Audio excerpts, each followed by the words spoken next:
түрүнүн бийик үлгүсүн көрсөтүп келесиздер. Урматтуу кулундулук агайын туугандар, чек арага жанаша жайгашып мекенчегин күзөткөн кадырман журтум, атайы алыстан келип калган соң, сиздердин көптөн бери айтылып, бирок ишке ашпай келаткан айрым орчундуу маселеңиздерге да токтоло кетейин. Лейлек районунда кварц кумунун нефтинин көп запастары бар. Бирок алар башка жактарга сырье катары ташылып, сатылып жатат.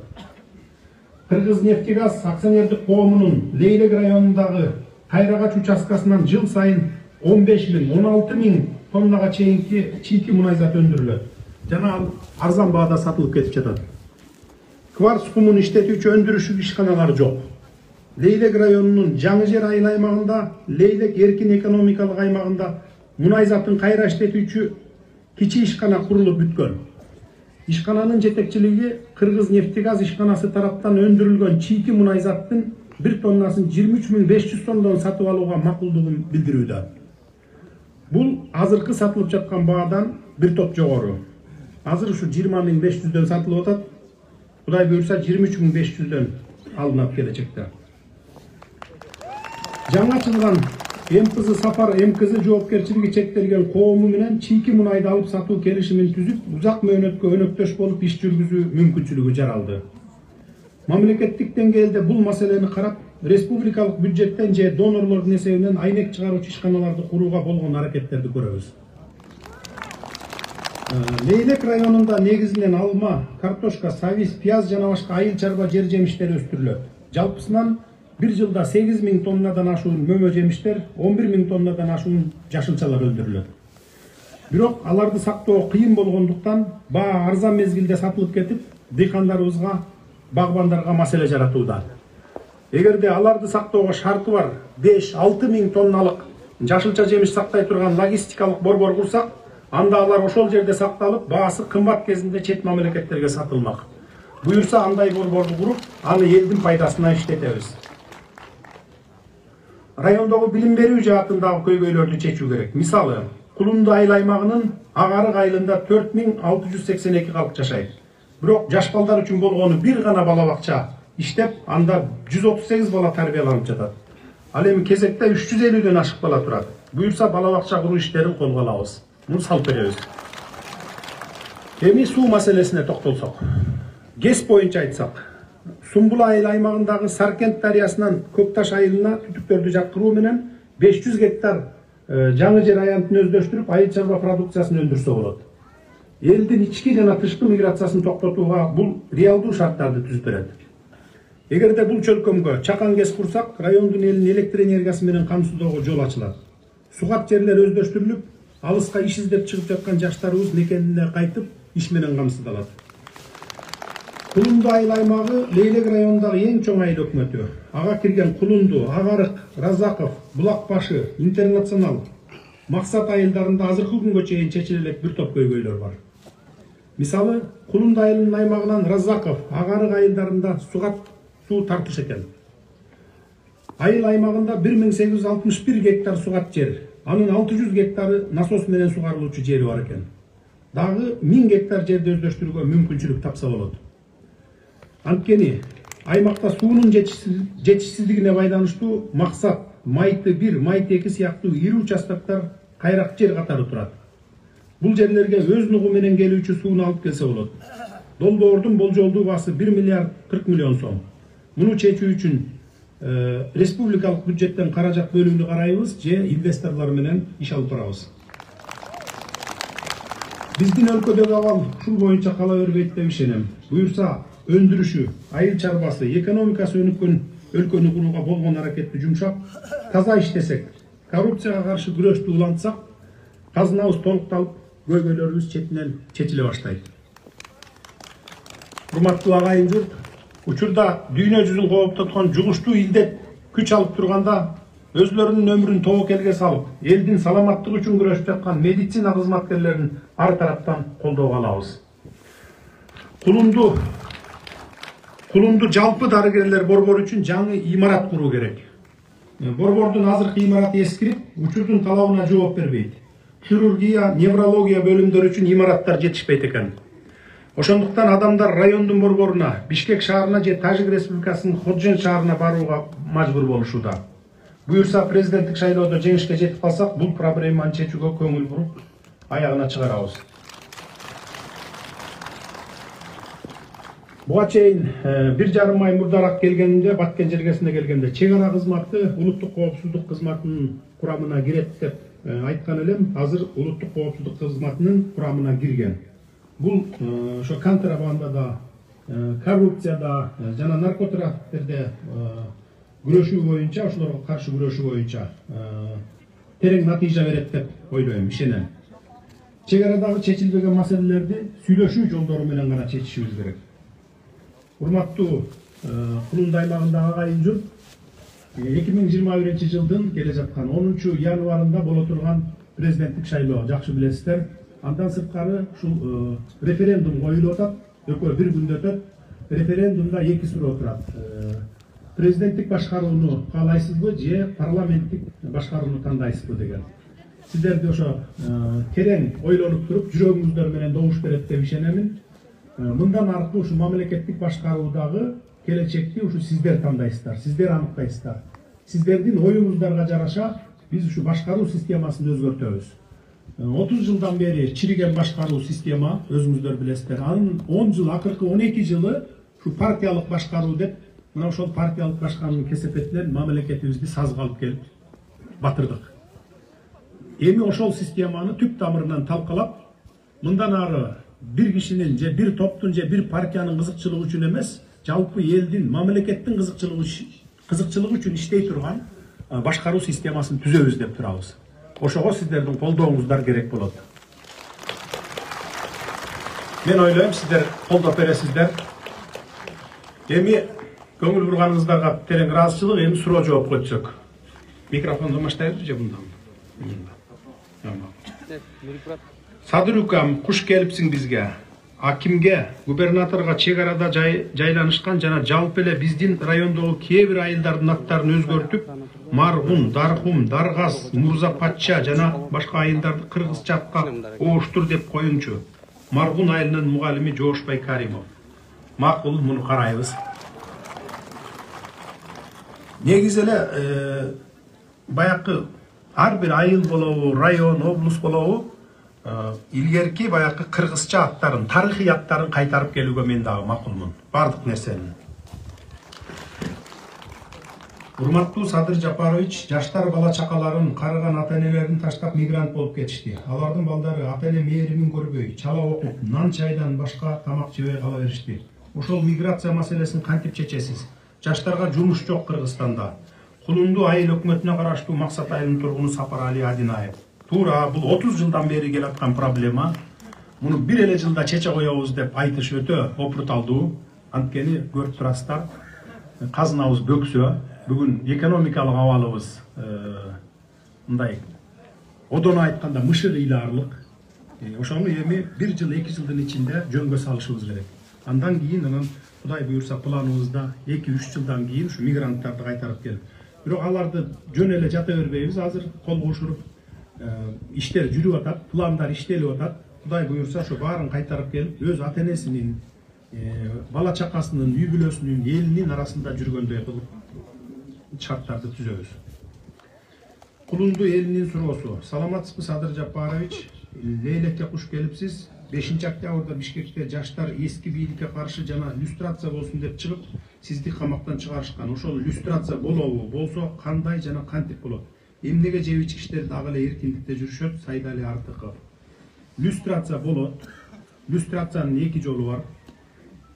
Бирөө мыйзам кабыл алуу жолу. Бул өтө оор жол, анан татаал жол. Анткени ошо мыйзам кабыл алгандардын арасында дагы 30 жылдан бери коррупцияга батып, малынып калган адамдар отурат. Бийликте деле бар, мына азыр сиздин сурооңузга мен макулмун. Бийликтердин арасында дагы бар. Аны бир айда эле тазалап коюш өтө оор экен. Мына өзүңүздөр билесиздер, мен 32 эле күн иштептирмин. 32 күндүн 12 күнүн толук кандуу иштедим. Калган күндөрү ызы чуу менен өттү, билесиздер. Ошол 12 күндүн ичинде биз бир топ иштерди жасадык. Үлгүрүшүбүзчө жасадык. Эми Кудай буйруп шайлап берсеңиздер, барып олтургандан кийин коррупция менен күрөшүүнү, люстрация маселесин космостук ылдамдык менен улантабыз. Арыбаң Садыр Нуркожоев баягы камактан чыкканда экономикага зыян келтиргендерге боштондук бербей койсоңуз болмок экен эле. Айкөлдүк кылып кечирим бердиң. Алар мамлекетке канча каражат төктү? Алар бүт байлыктарын азыркы күндө ачыкка чыгаргандар болдубу? Канча пайда түштү? Мамлекеттин казынасына ачык жооп бериң. Сулайман Холимов дейт. Түшүп атат. 1 миллиардтын тегерегинде акчалар түштү. Акыркы ушул 1 айдын ичинде 1 миллиардтын тегерегинде. Дагы түшөт, төгүлүп атат четинен. Аларды дагы иштери тергелеп, дагы төгөт. Азыр саналуу гана коррупционерлер жоопко тартылып атса, мен айтып өттүм, дагы тартылат жоопко көпчүлүгү. Убакыт бериңиздер, колдоп бериңиздер, калганын анан кийин менден сурап аласыңар. 1 жыл 2 жылдан кийин. Коронавирус качан токтойт? Онлайн сабак дегени менен ар бир үйдө телефон, компьютер, интернет боло бербейт. Балдар 1 жылды кайра окуш керек деп эсептеймин. Мамлекет балдарга компьютер, интернети менен кошо бериш керек. Россияда балдарга тамак аш таратыптыр. Эмнеге бизде башталгыч класстардын окуучуларына азык-түлүк берилген жок? Окуганда витамин керек да мээге. Сизге шайлоодо ийгилик каалайбыз. Балдарыбыздын жаркын келечеги үчүн иштеп бергениңизди суранабыз. Бешкент айылынын тургуну Жамалдин Камалов. Мен деле онлайн сабак берүүгө каршы болчумун.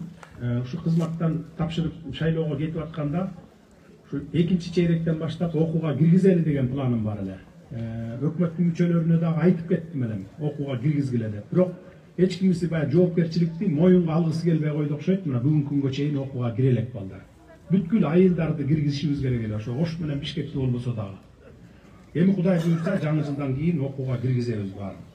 Анткени бул бизде мындай болуп тур дагы 30 жылдан бери эле. Бюрократизм, анан жоопкерчиликсиз кызматтар, алар жоопкерсиз мамиле кылат экен. Мойнуна эч ким жоопкерчиликти албайт экен, алгысы келбейт экен, ошол жүктөлүп турса да өзүнө.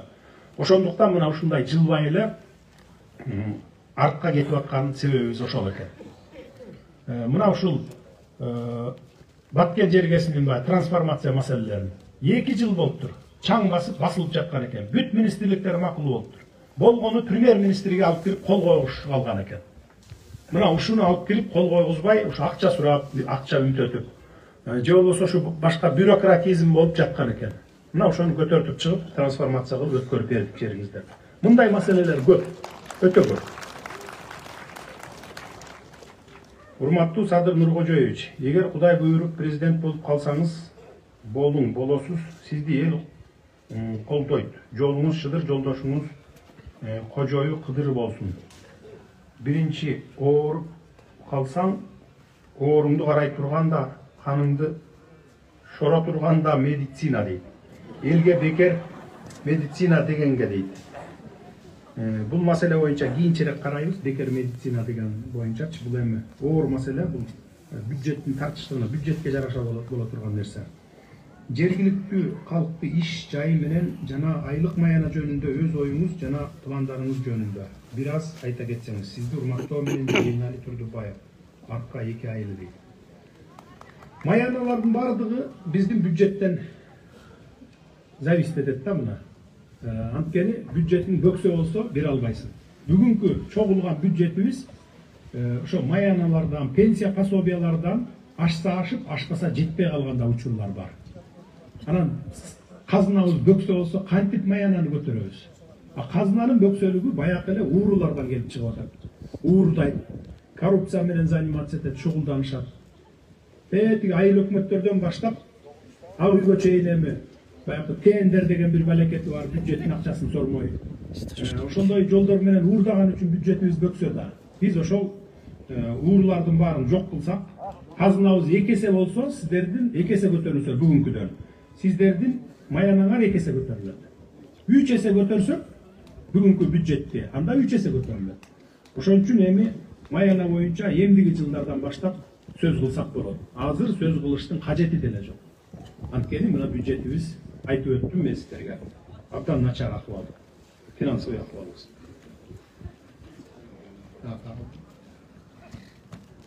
Салам кат Менин президентим Садыр Жапаров, мен Нээлек районунун Жаштык айылынан Жоробаева Рахатай Иманалиевна. Менин атам жыл 12 ай Россияда менин атама Кыргызстандан жумуш таап бериң. Мен атамдын мээримиге зармын.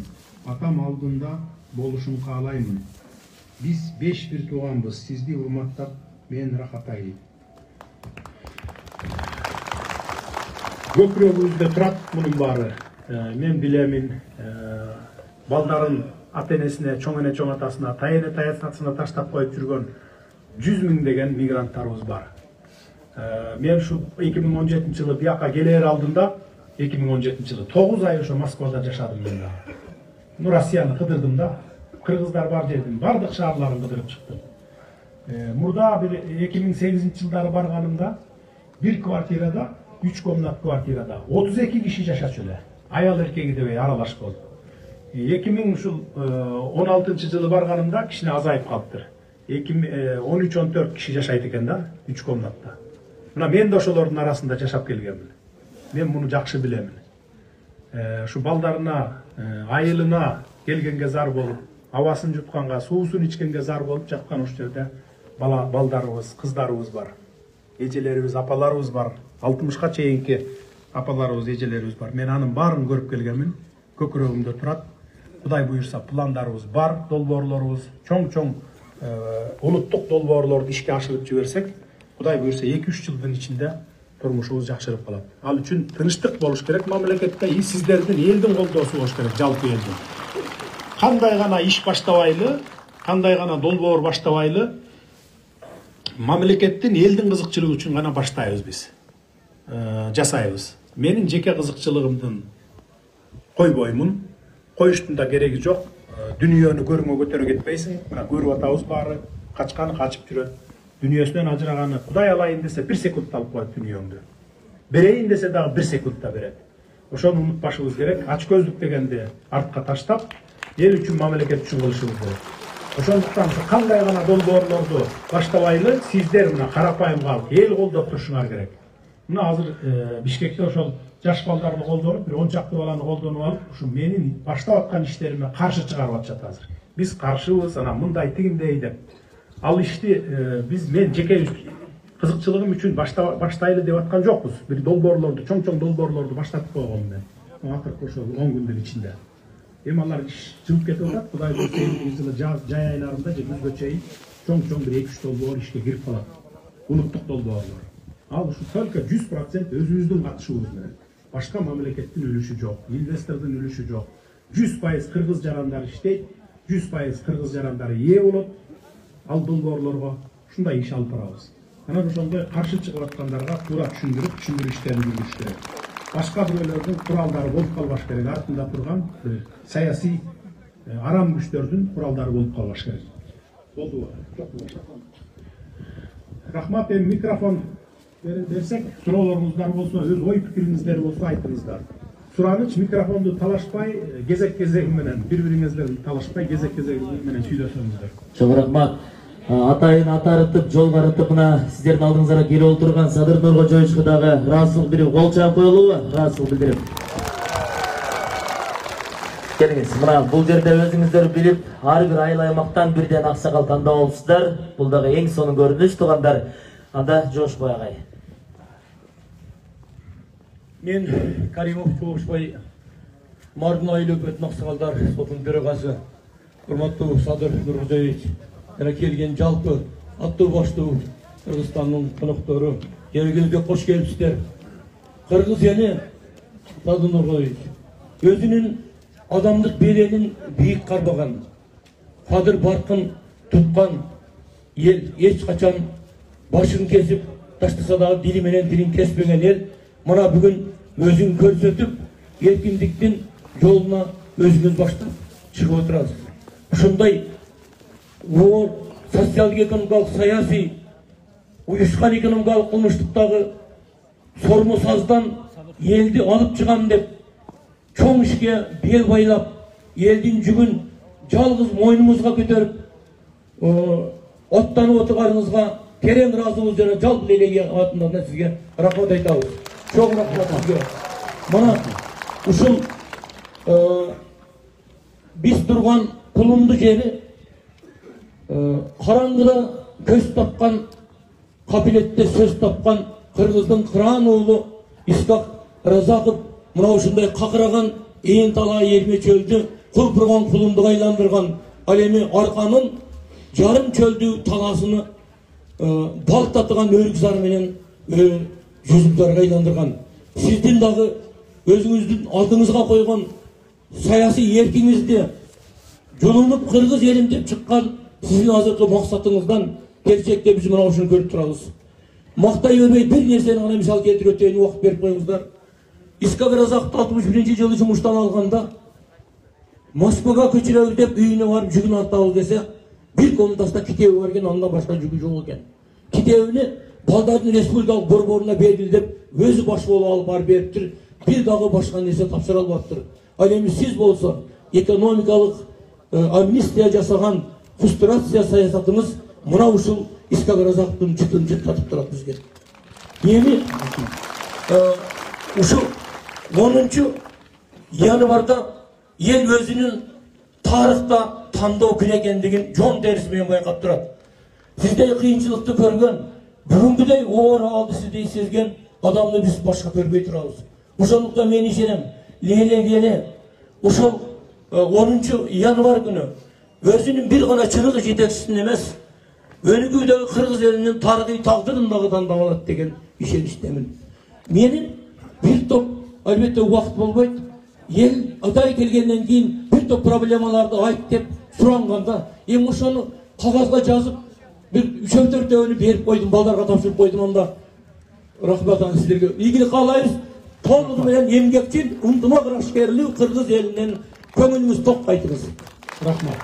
Рахмат. Ушундай тартипти сактап берсеңиздер, көпчүлүк инсанга берем туугандар. Рахмат, келиңиздер. Саламатсыздар, урматтуу элим, саламатсызбы Садыр Жапаров. Эми мен эмнени айтмак элем. Биздин Лейлек районуна кош келипсиз. Биз сизге эң негизгиси ден соолук, үй бүлөңүзгө тынчтык каалайбыз. Мен Разаков мектебинде 40 жыл иштегенмин, азыр атактуу эс алууда мугалим болуп иштегенмин. Эми биздин айтарыбыз, биз биринчи Алладан тилейбиз жакшылыкты, элибизге тынччылыкты, алиги эсенчилик, тынччылыкты. Экинчи ушу биз президентке ишенебиз. Урматтуу президент, ушу чындыкты чыккаратып айткан Садыр Жапаров биздин президентибиз. Эми биз сизди көрүп, сиз мына өзүңүздү немеле коюп атканыңыз үчүн өтө кубанычтабыз. Эми эл эмнени эңсейт эле, эл тынчтыкты эңсейт. Ушу биринчиден Алладан тилесе, экинчиден президентибиз жакшы болсо, биздин элди караса деп ушундай неме кылат да тилейт. Чындыгында тилейт. Лейлек районунда жашаган адамдардын көбөйүнү сиз жакшы билесиз. Мен мисалы үчүн 10 жылдан бери мына Шер Бакыт экөөбүз şu ata jurtda жүрөбүz да, некенчил болуп. 10 жылдан бери биз чарчабайбыз, эч убакта чарчаган эмеспиз. Жүрө беребиз биз. Мына Бакытка жашка мен карын карсамам жүрө берет таягымды алып. Эми мына ушундай сизге ийгилик каалайбыз. Şu елди жакшы карасаңыз биздин Лейлек районунун ичине мени жашаганды жакшы билесиз. Сизге ийгилик. Дайыма чындыкты айтып жүрө бериң. Рахмат апа, рахмат. Рахмат, жаштардын атынан. Assalamu alaikum. Sadır Hava deyik. Bizde hem hava deyik. Hoş geldiniz. Ben aşkımın ayından bulan turgun. Yaşların atından söylüyorlar. Atım Kuday Beri Sola Büyük Taşmatüç. Birinciden bizim Kulundu Ayılı köymelerini birinci açıret. Leyli Maksat Ayılı var. Kulundu Pagran zonasının statusunu bergende. Bizde bana Çekerada çek. Japon bizi kirgizgen emas. Emine Kulundu Ayılı hükümeti bana. Allah nasip kılıp prezident bolup kalsanız şunu kirgizip berseniz yaxşı olur ele. Ana ikinci soru taza su boyunca. Şuncha deputat kılgı bolat, prezident kılgı bolat. Şu bardığı kelbele bizim en köy meselemiz taza su. Şoğa 2021 жылдын бюджетине Куда Allah nasip kılıp prezident bolup kalsanız şunu kirgizip berseniz şunu suram kütüp elek biz taza sudu. Makul. Kuday buyursa karayız. Mektep, sadik, taza su meselesine katı göngül burabız. Anan keyin 3-köy koyulu mesele biz Tajikistan bilen çekte yaşayız. Тәжік ұсталар шығады, қарым-қатынаш болып қалғанбыз, сода сатып болады мына продукттарны көбінше Исфана, Құлымдай өкіметі, Ата зонасы бар, Тәжікстаннан барып продукт алып шығасыз тұру немелер. Ошоны сіз шоны жақсы көзөмөлдө кылып койсоңуз жакшы болот. Бишкектен Оштан алып келсек бизде 2 сом тыйындан 3 сомдон жол кирес келет да, продукттар кымбат болот да. Биз ошого көп камок немелер Тажикстандан чыгып атабыз, граница жабык болгондон камокчулар менен эжелер кыйналып атат экен, ошону айтып кой дегенде дагы ошону айтайын деп атам. Макул, doğru bravo. Siz Kulumda Aylökötü'nün pogranichный zona statusu taza sudu şu 2021 yıl Allah nasip kılıp prezident болып қалсаңыз, şonu kirgizip berseniz жақсы болот эле 21 taza sudu. Макул, Кудай буйрса киргизебиз. Рахмат. Assalamu alaikum. Sadrava, qandaysiz?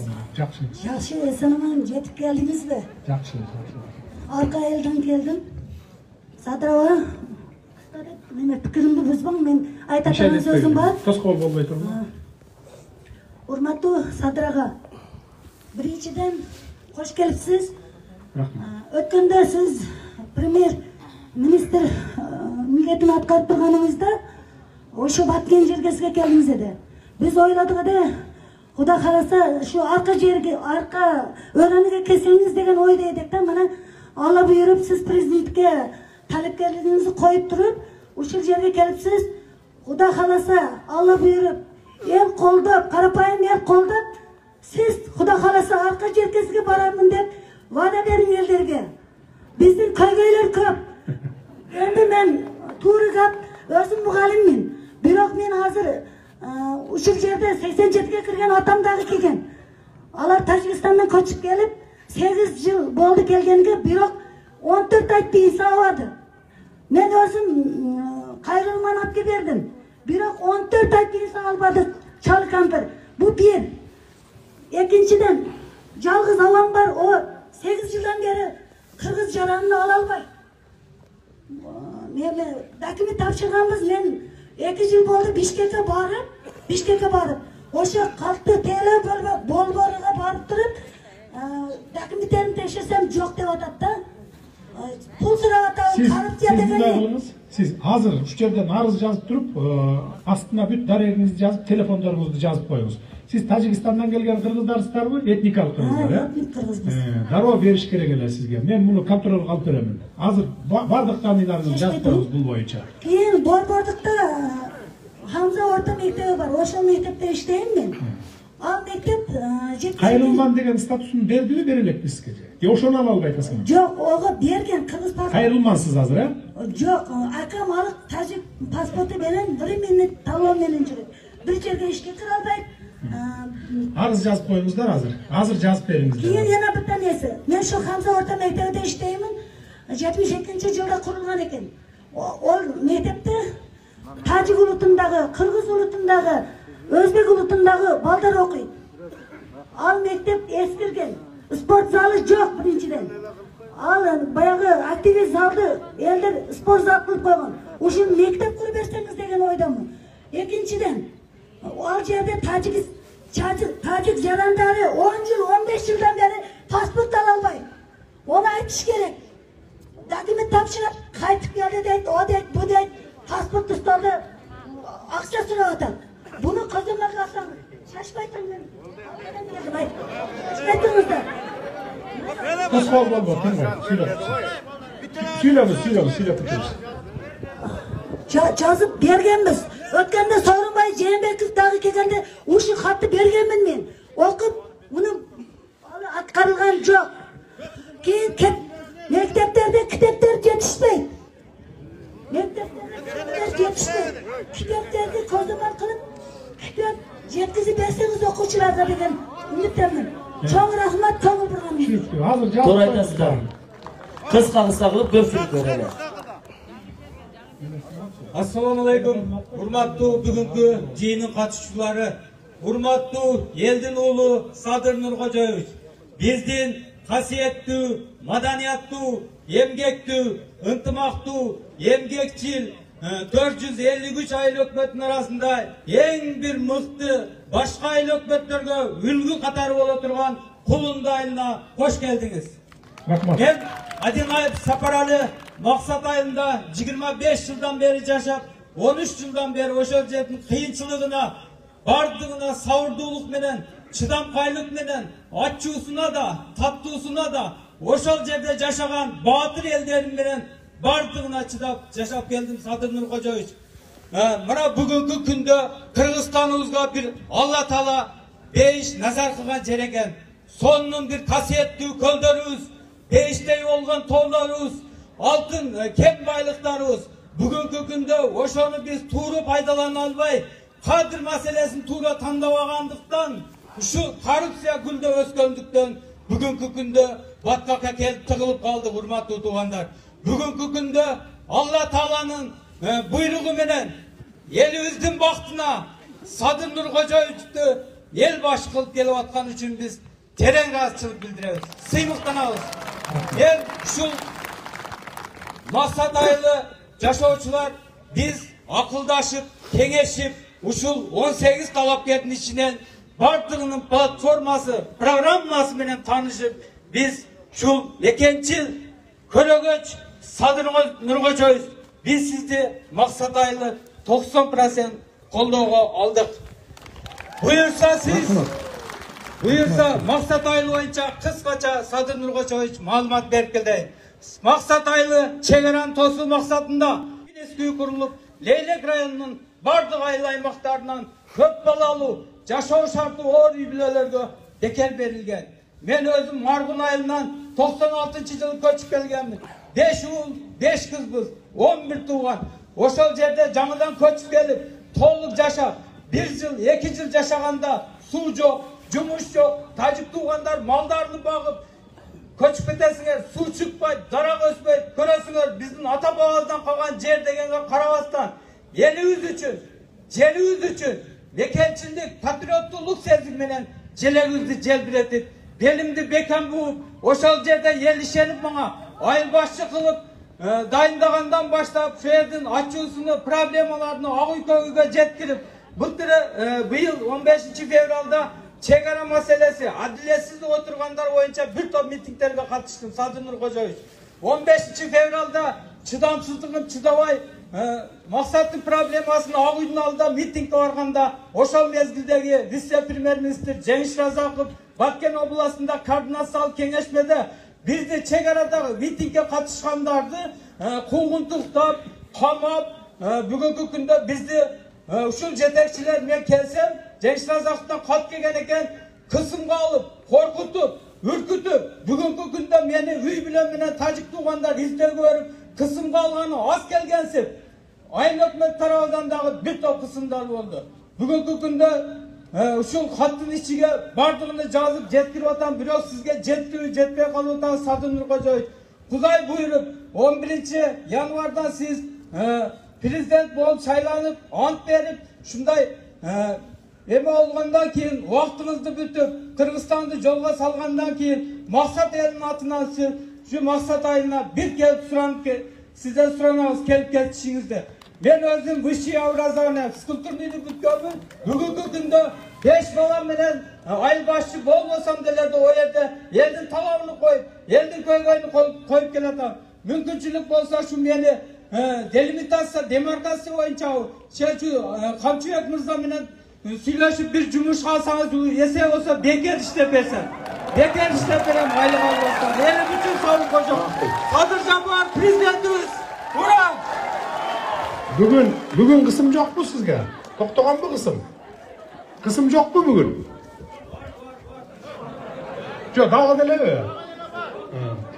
Bir çegara boyunca men jana aytып öttüm, urmatlı tuğanlar, çegara Uluttuk Koopsuzluk Hizmetine ötkөрүлүп berilgen. Hazır aytып atabız, hiç kanday mınday konfligi yok, çeçeli, talaş tartış yok, mınday atışıp kırılışıp ketpesden mınday ele çeçebiz dep şunday maksat kılıp atabız. Anan şu jergilиктүү ellerden, çegarada turgan aymaklardan suranычta bayakı köp konflikке barbay tursaňızдар, bardığın tınçlık yol menen çeçip alabız. Kuday buyursa planımızda var. Şu çegara aymaklarına jalan jaştарды tartıp, üylördü salıp berip, oşo oturuktaştırganga uşunday biz planımız var. Kişine vakit gerek, vakit belgile tınçlıkты saktap tursaňızдар, bardygy jakşı bolat Kuday buyursa. Salamazsızlarбы, урматтуу Leylek eliminin turgundары. Жана биздин Leylek районуна келген урматтуу Садыр Нуркожаевич, биздин Leyлекке келгениңиz үчүн сизге кош келипсиз демекчимин. Менин Жаңы Жер айыл өкмөтүнүн аялдар кеңешинин төрайымы Турдуй Азбайкамын. Менин экеле проблемага ушуларды айтып коеюн. Биз мына Кулунда айылы менен Максат айылынын ортосундагы 4 километр жолубуз бар. Бирок бул жолдо каттоо өтө кыйын. Себеби тажик туугандар бир-бирден кирип келип, биздин Leylek районуна кирип, жерлерибизди ээлеп, азыр бизге шу жолду оңдоого дагы, же болбосо асфальт кылганга дагы булар жол бербей атат да. Шуну бир кара берсеңиз сизден суранычы. Анан кийин биздин Жаңы Жер айыл өкмөтүдө биз өрүк зарлуу айылыбыз, ошондуктан биздин өрүгүбүз быйыл мына пандемия деп биз эч жака сата албай, тажик туугандар келбей, биздин өрүктөр 1 сомго туруп калды да, урматтуу Садыр Нуркожаевич. Ошого биз кайра иштетүү заводун куруп берсеңиз, инвесторлорду тартып берсеңиз, ana şu örgüyüzü satsak bizim elimizin yaşamı akçasın şu örgü. Sizden sorarız. Şunu siz bizge kolda verseniz biz kulak alsak. Kolda veririz. Ben daklatımda aytып ötmedim mi? Bunun bari жазып алгам. Daklatımda aytып öttüm. Kolda veririz. İnvestorlardı tartabız buyursa. İnvestorlar көп. Gezekte turat. Kuday buyursa көп. Bari geldi. Murun kaçıp ketken investorlardan bari geldi kayra. Gelip açat. Sadırga jaktırak barayın dedim. Geliniz açat. Hoş geldiniz. Rahmat. Sadır Bey sizden turmudan yatıp internetten söylenen sözümüzü biz okup yürüyoruz. Siz şehit etken sözünüz var ede. Bu tırın burada acılı var. Bizge akışının başkarı sisteması gerek degen edeniz. Birini adam başkarış gerek. Hükümet yönetiş gerek de etken edeniz. Şu anda sizge makul olandır. Bu kişi hem de turmuda yatar. Kuda kalan şunday jigitler olsa kanak edip. Hazır bana kelip kalıpsız. Hazır oyunuz işe aşıp atat. Onu körüp durağız. Şu murungu akışının nemesinin başkarı sistemasını kirgizip atat. En doğru mesele bu. Sebebi bir kança nemeler ekonom bulat. Buradan cevap verir. Siz cevap verin dediniz. Rahmat. İlahim işinizge ilgilik olsun. Bana siz aytken 10 gün başkar bayağı aytıp atlat. 10 gün içinde kanç işlerini bitirdiniz. Bana bizden kolundağa 50 milyon pul verdiniz, kanalımız katları atar. 150 milyon verdi. 150 milyon. 50'si geldi, 100'ü daha az geldi. Rahmat. Batkende olsa 700 gektar yerde tamarka acılatıp verdiniz. Şu 5 yıldan beri çekilmezden yerde 10 günde çekip koydunuz. Sizin aytkan sözünüz söz zatlarlatılan biriktir al. Şimdi işiniz ilgilikte olsun.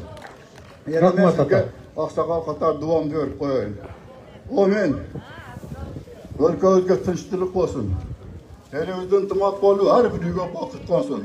İlahim Sadır Bey'in delege tegiz, mertebesi egiz olsun. Soluğu çın olsun, işleri gülüktü olsun. Jakşılardan kaymağı olun, adaletin salmağı olun. Öz elinize borçlu olun, özgürlüğe danklı olun. Köp maqtısa köp ketmek, zamanda verse çöğüp ketmek. Tilbiler zirek olun, Kırgız elige tirek olun. Jakşı adamlar canınızda olsun, halıslık kanınızda olsun. Kadınlar bari çeçekte üstadın atkan sözü var. Kadınlarga kam körüp, jaray turgan tanda var. Yerimiz, ülkemiz olsa tezirek, elimiz olsa bilimdi. İlimdiler öte köp, emine fayda keltirdi, sürüştürüp körümüz. Tak ilimde ayrıkça kömülümüzü bölümüz. Korupsiya, kriminal, taymırın cürüp taştanız. Demirde tartı ornotup, el müdövsünü oktanız. Madaniyat sportka, özgöse kömül bölümüz. El aralık, mevdeşte kötörülen Kırgız bayrağın sıymık tanıp körümüz. İyiliz yoldu tüzdep durun. Dost sanılan ellerden bağlanıştı üzbe jürün. Tuğra beyde tuğan yok, uşu sözü tutum. Raza Kutay ağışten razı olsun el jurtum. Olmatımız keli var daim olma şeyler olup jürün. Elge kızmak köp kılıp el balaksı olup jürün. Kerek olsa har daim köprük bolgun eline. Tınçtık bolup elinde vakit konsun jerine. Jaman jakşılarda cemaatim bilen bir bolgun. Kara kıldı kağıdırgan kelesekte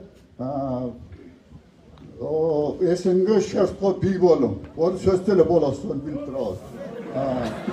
Alatağ'da kenek bolum, Sıkköy'de kereng bolum. Fayda derse siz özünüzde kocağı kıdır koldasın. Balaçakan köp bolup toy üstüge toy olsun.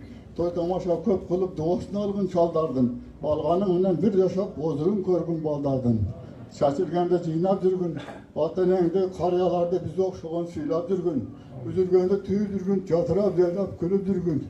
Dost saranda kütüp жүрgün. Yarışkanda biricik tur tavutup жүрgün. İlahim şu prezident olup Jana dağı bizge şüntüp gelip bizim aldığımızda şüntüp atçatığını verip жүрgün. Amin. Akbar. Ademese tuğanlar. Hazırkı sözün gezege özünüzlerden kızınızlar. Ex vice-premier-minister Jogorku Kеңештин 5-ci çakırılıştın deputatı özünüzlerden kızınızlar Kamila Taliyeva'ga söz verip koyalım.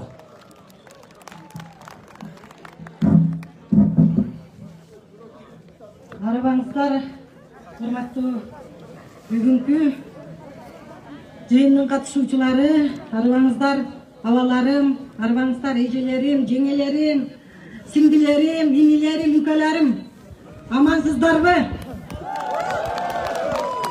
Бүгін мына барыбыз көптен күткен 18 талапкердің ішінен жылдызы жанған bir талапкерimiz Sadır Japarov'tың ел менен жолугушуу кечесине келип катышып отурабыз. Бүгүн баарыбызда бүгүн болуп көрбөгөндөй мына баягыдан бери эл журттун ар бириңиздердин көйгөйлөрүңүздөр, ар бириңиздердин жүрөгүңүздөрдө миң толгонуп, миң оролуп түйшөлткөн маселелердин баары айтылып атат. Мына ошолордун эң бири ушул чегара маселеси. Анан кейін жол маселеси. Мен мына бүгүн бизде Лейлекте жакшы сөз бар. Мен үшүп кетпеңиздер деп кыска сүйлөйүн. Лейлекте бир жакшы сөз бар. Дос тапкын келсе эмгекте, келе бер биздин Лейлекте деп, Лейлекте деген сөз бар бизде, туурабы? Ошондой мына эмгекчил, мекенчил ар бир ушул жерде турган биздин жараныбыз, Лейлектин жараны чегарачы. Ар бири чегарачы, ар бири мекенчил. Мына ушундай керемет элге келип турган бүгүн Садыр Нуркожоевич кош келипсиз. Мына элдин наказын угуп кабыл алып атасыз. Дагы бир ушул айта кетчү, элдин наказы бар. Бул 2010 жылдан баштап биз жол маселеси деп ушул 70 миңге жакын калкы бар. Биз паски зона деп коебуз. Ошол Кулунду, Арка, Маргүн, Даркум, Даргаз, Бешкент, Оочу ушул чөлкөмдүн баары каттай турган ушу Исфананы тегеренип 2 саат 2,5 саатта келбеш үчүн Баткенден Лейлекке чейин тоо кыркаларын аралап өтчү Мадиген деген жолубуз бар. Туурабы? Ошол Мадиген жолун мен 2010 жылы мына Садыр Нуркожоевич экөөбүз парламентте бул киши дагы чырылдап адилеттүүлүк үчүн күрөшүп жүрүп ошол парламенттен тааныштык эле. Ошол парламентте 2 жыл бою Мадигендин документин бүтүрүп, мамлекеттин балансына киргиздим эле.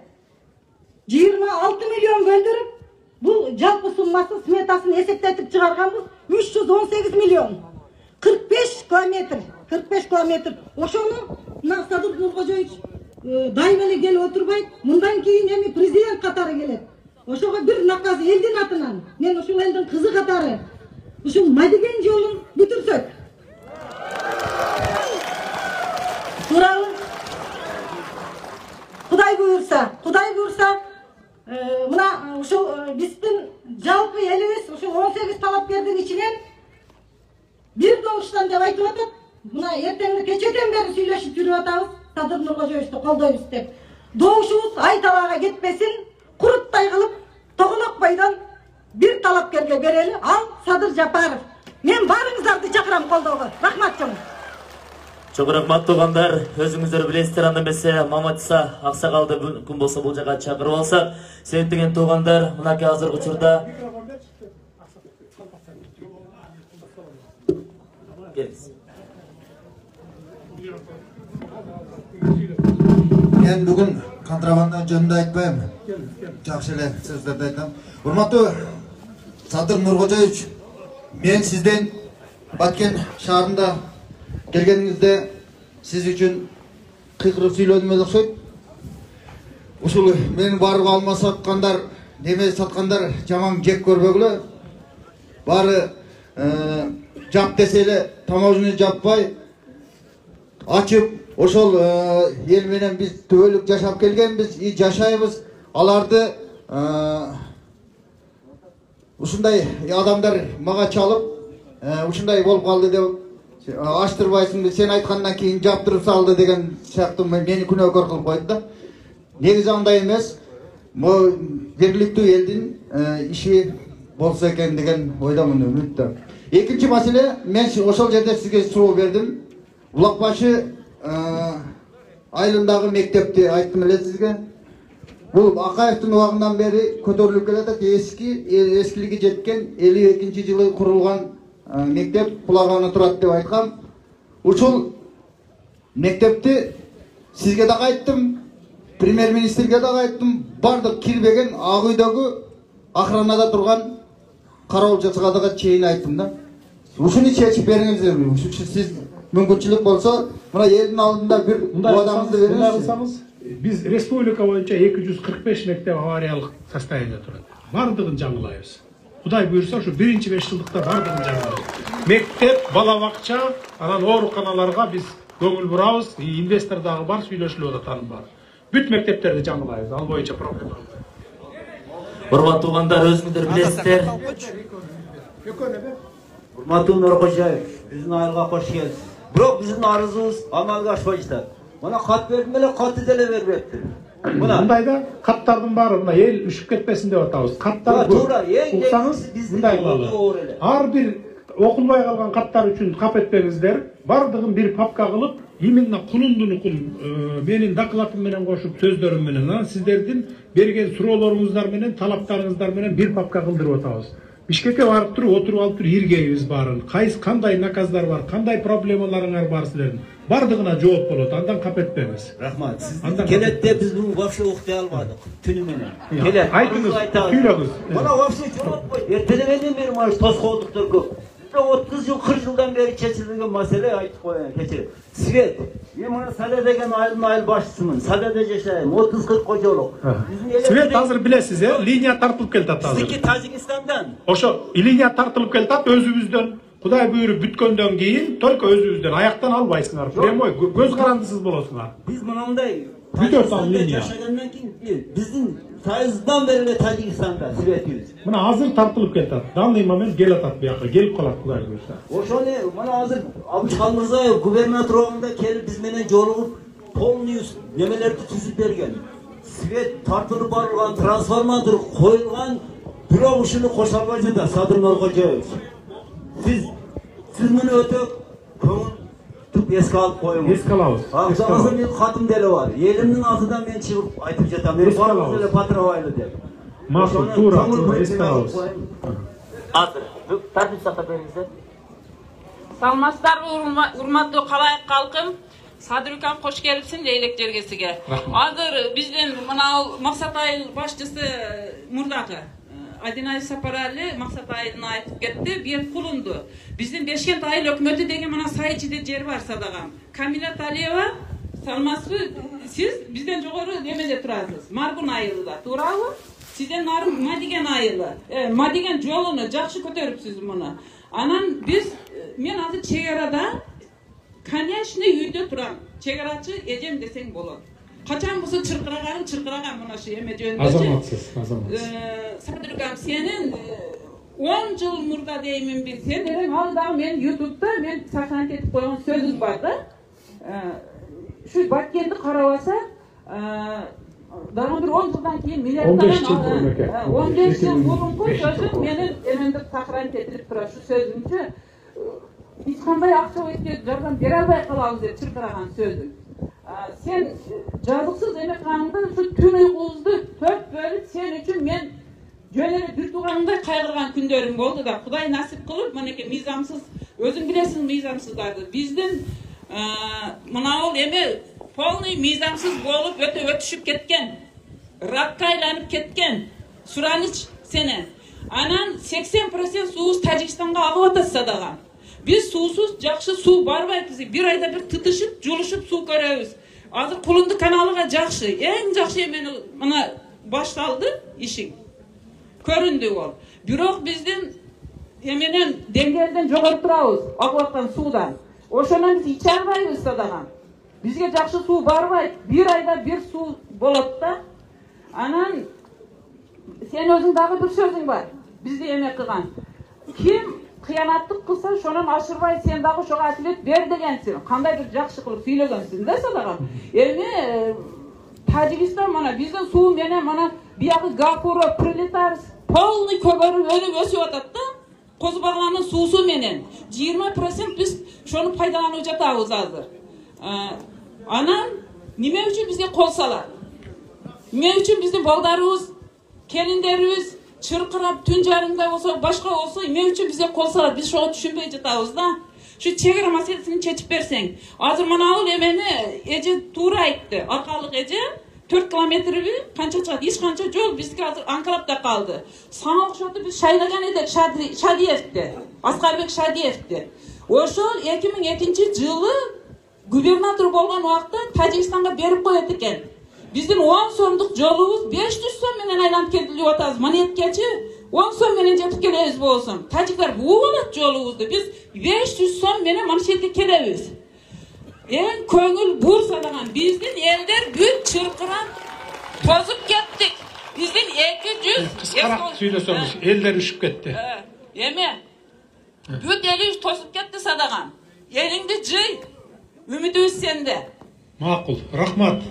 Kuday güç kuvvet versin barыбызга, elge jurtка, bizge anan jıyabыз Kuday. Ардактуу туугандар, мынакей азыркы учурда Садыр Нуркожоевичтин сиздерге окшогон эле дагы бир башка шаарда күтүп турат туугандар, ошондон мүмкүнчүлүк берели. Жакшы бир тартип сактап бериңиздер. Омин деп жакшынакай ак батаңыздарды берсеңиздер туугандар. Омин, ардактуу мусулман бир туугандар. Омин. Bismillahirrahmanirrahim.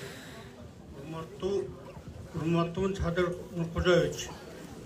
Sizge men kelatkanımda şu günele ettim menen 20'dan aşırak yaş jigitler. Şoňa bizim bir köýgöýüz var.